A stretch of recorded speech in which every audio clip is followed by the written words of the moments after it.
Alrighty, welcome back in everyone to just another edition of Just Another College Football Podcast. I am your host, as always, Tommy Brzee. It is Monday, August 18th. We are 5 days out from college football being a thing. I am outright giddy, and I am not usually giddy, but we are 5 days out from college football being back in our lives, and that's a beautiful thing. So, we got some playoff predictions to make, and we'll start talking about the group of 5. I'll give you 11 teams that I'm looking at. We'll do one dark horse and then the top 10 as I see it going into this year for the group of 5 teams that could possibly make the playoff. We'll do a little quick run through of these teams, some really interesting teams in a group of 5 that I think is going to be a little bit of a nightmare to figure out by the end of the season. Then we'll get into all my national award picks. We'll get into the Heisman. We'll talk about the Biletnikoff, the Doak Walker, the Davey O'Brien, all the big-time awards at the end of the season.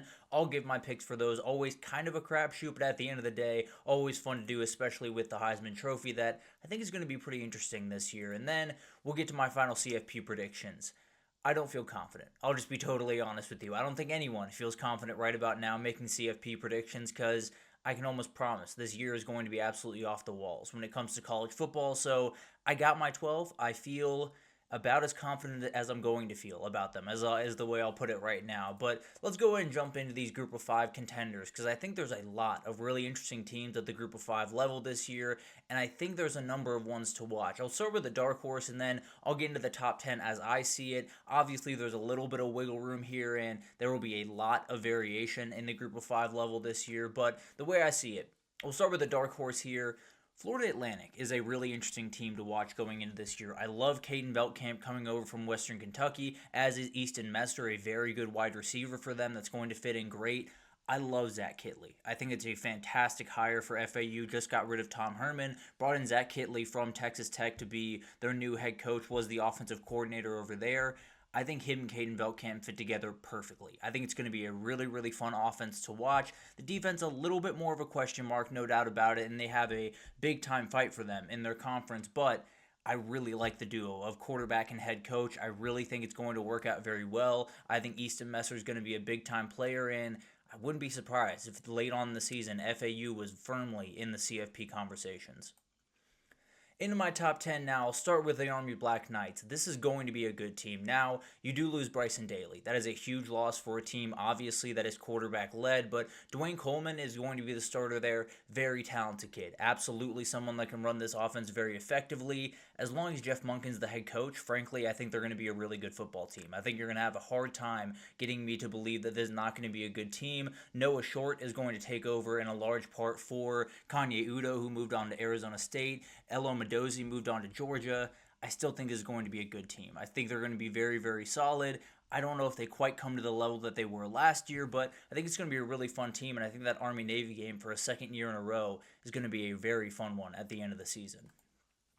Then I got Liberty here at 9. Liberty replaces Caden Salter with Ethan Vasco coming over from Coastal Carolina. Very talented kid, absolutely someone that could hit that next level at Liberty, especially in a conference where Liberty really does set the pace. Western Kentucky is a very interesting team this year, but I think Liberty is still the team to beat in the Conference USA. They also bring in Casey Kane, who is a very interesting receiver from UNLV, started his career at Texas, and is a very long, athletic kid, absolutely someone that could have a big-time year.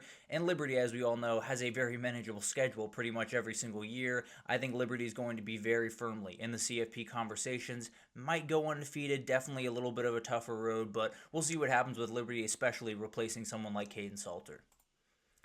Then I got South Florida here at number 8. I think this is a bounce-back team in 2025. Everyone was on this team last year, thought they were going to be able to make a big-time run at the CFP. It never really came together, and some of that was injury, some of that was just not playing to their potential, but Byron Brown is back, very talented quarterback that's a dual threat. Jaden Alexis is a very fun receiver that absolutely will play a big role. Chaz Nimrod is coming over from Tennessee. Tyler Williams from Minnesota started his career at Georgia. It's a very talented wide receiver core, and I think if they can put it all together, Alex Golish, obviously a very, very good head coach.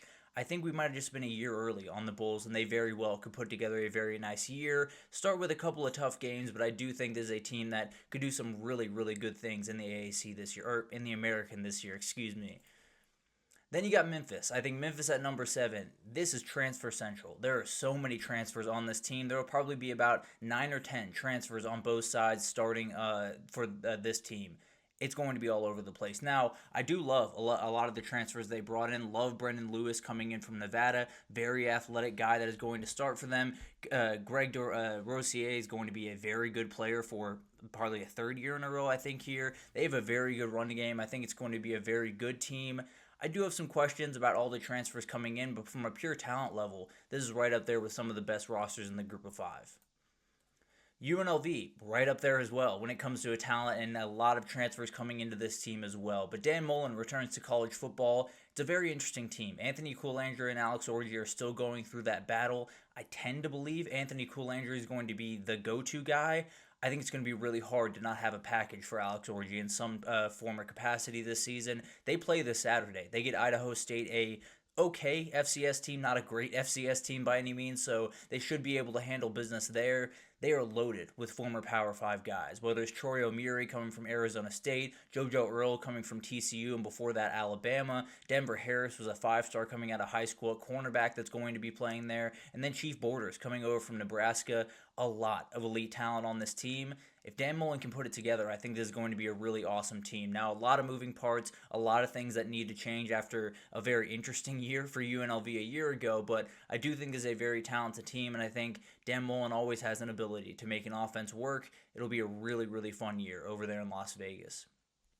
My number 5 is Toledo. It is a very, very good football team. The Toledo Rockets are definitely for real. Tucker Gleason coming off a really solid year a year ago. Junior Vandross is someone I really love on the outside for them, coming back for another year. And then Chip Trainum comes in from Kentucky. He was at Ohio State in his first couple of years.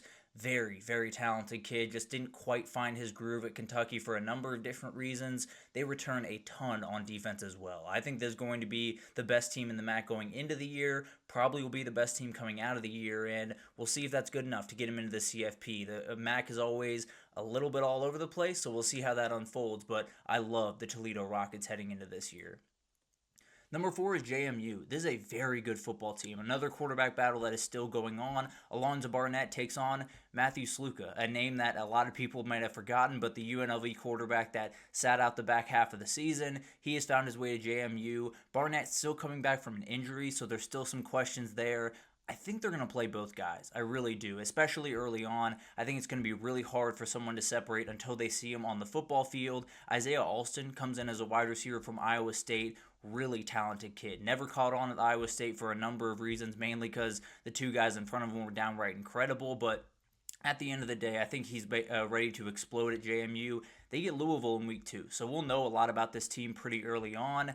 I think they can make a run. There's no doubt about it. These top 4 teams in my mind, or top 5 teams really, going to Toledo, I think those are going to be one of the 5 teams you see in the CFP. I think they are really, really solid teams, and in the Sun Belt, this is absolutely the team to beat this year.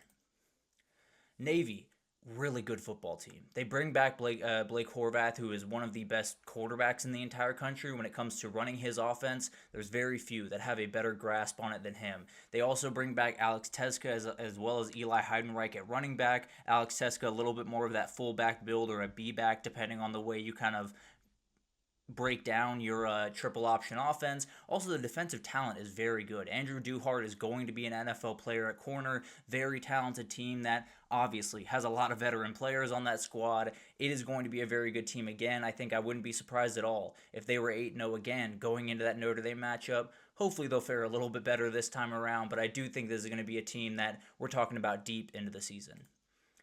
Boise State is going to be in this conversation. Obviously, Ashton Jeanty is gone. I think they're going to be more than fine. I love Chris Marshall coming back. I love Latrell Caples on the outside as well. I think Jaden Virgin-Morgan is going to be one of the very best players in the entire group of 5, frankly. And Maddox Madsen didn't play great football last year, but played really better, much better football towards the end of last year, especially when teams started to key in on Ashton Jeanty. I think he's going to take another step forward. I don't think the run game is going to take a massive step back. I think it definitely will take a step back. It's going to be hard not to, but I do think the pass game will take a step forward. So I think there's still going to be a team that is firmly in the conversation, probably will win the Mountain West, is definitely the favorite right now over there, and will have everything to say to possibly go to back-to-back CFPs. But I'm going to go with Tulane as my number 1 team. I think they make it this year. I think there is going to be chaos all over the place. When you talk about a group of 5 team, I think there's going to probably be a 2-loss group of 5 team in the CFP. I think this team might have 2 losses to Power 5 teams, and I think they might have a Power 5 win. Probably going to need one of those Power 5 wins between Northwestern, Duke, and Ole Miss in the early parts of the season. If they're going to move forward, they get Northwestern and Duke at home. So they have the ability to absolutely do this. I think a 10-2 Tulane team would get in.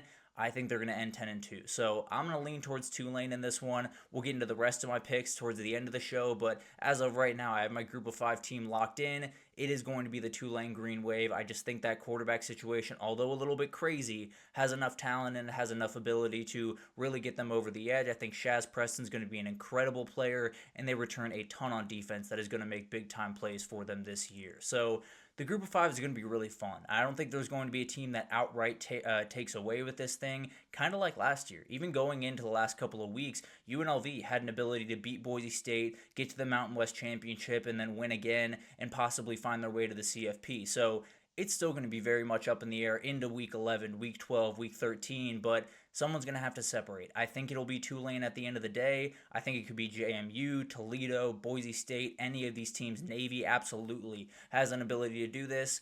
I just tend to believe Tulane's going to be able to find their groove. I think Jake Retzlaff is going to take over at some point for their starting quarterback, and I think he's going to have an incredible year. So I'm going to go with Tulane to have a big-time year. I'm going to take them to be the CFP team out of the group of 5 in a weird group of 5 in 2025. But let's take our first break here, and when we come back, we got national awards to pick. We got the Joe Moore Award, Jim Thorpe, Butt Kiss, all of the great awards that go out at the end of the year. We're going to break them all down, and at the very end of it, I will give my Heisman pick for this year that I think is going to be a little bit all over the place. But we'll talk about it right after this, so stick with us.